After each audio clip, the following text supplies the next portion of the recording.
Hi everyone, back with me again in this channel. On today's tutorial, I'm going to show you how you can add materials or media from your CapCut cloud space to the CapCut PC track. So if you go to the media, there are three options that you can use.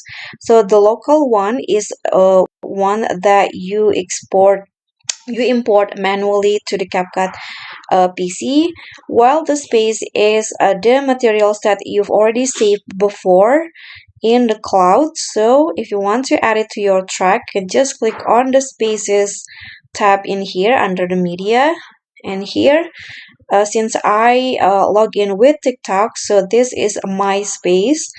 And to add it to your track, you just need to download it first. So for example, I'm going to download its picture first.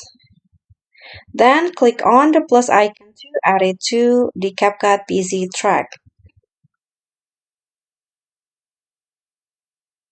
Okay, so just like that, the image will be added to the track.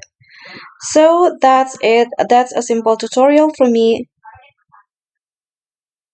Thank you so much for watching. Please don't forget to subscribe, click on like, thanks, and also comment if you have any questions. Thank you.